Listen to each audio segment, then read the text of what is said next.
Nacharam ESI hospital Nacharam ESI హాస్పిటల్లో ఒక 8 సంవత్సరాల తర్వాత వాళ్ళకు కాన్పు జరిగిందంట. ఆ కాన్పు జరిగిన తర్వాత వాళ్ళు సంతోషంతో 8 ఏళ్ల తర్వాత మాకు పిల్లలు పుట్టడం జరిగింది, మగబాబు పుట్టిండని చెప్పిరట. చెప్పినాక ఏమైందంటే ఇక ఆతురత ఉంటుంది, సూదామని ఉంటుంది. ఇక డెలివరీ అయిన పేషెంట్ అంటే ఆడు ఉంటుంది, కానీ తండ్రి ఇక కుటుంబీకులు అందరు కలిసిపోయి ఒక 2-3 అవర్స్ తర్వాత ఒకసారి చూస్తాం బాబుని అంటే వాళ్ళని ఏదో పసుకలైన చిన్న అద్దాలలో పెడతారుగా, అందులో పెడితే చూస్తామంటే 2-3 గంటల తర్వాత ఆడిపోయి చూస్తే ఆడపిల్లని చూపించారట.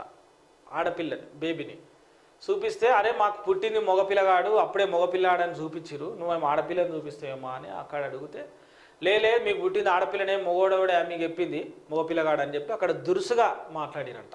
అయితే ఈ క్రమంలో ఏమైందంటే దురుసుగా మాట్లాడినటువంటి క్రమంలో వీళ్ళందరూ కలిసి బంధువులు ఆందోళన దిగిరంట. ఏమని, మాకు పుట్టింది మగబాబు అని చెప్పి డెలివరీ అయినప్పుడు అందులో డాక్టర్లు అక్కడ ఉన్నటువంటి సిబ్బంది బేబీని బయటికి తీసుకొచ్చి మాకు చూపించిరు.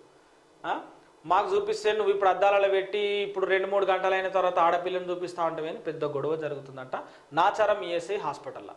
అయితే ఇదే ఈఎస్ఐకి సంబంధించినటువంటి విషయంలో గతంలో కూడా ఇలాంటివి జరిగినాయి గొడవలు.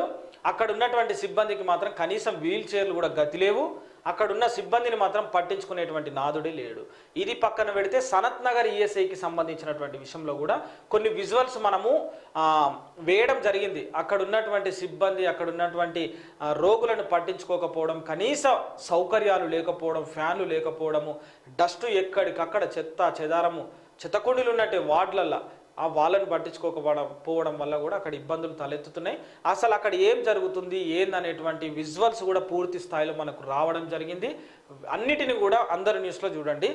ఆరోగ్య శాఖ మంత్రి ఏం బీక్తుండు, విద్యాశాఖ మంత్రి ఏం బీక్తుండు, అసలు మంత్రులు ఉన్నారా లేరు, ఏం పీకనీకా మరి ఇప్పుడు ప్రభుత్వం వచ్చింది, ఇవి చూపిస్తా.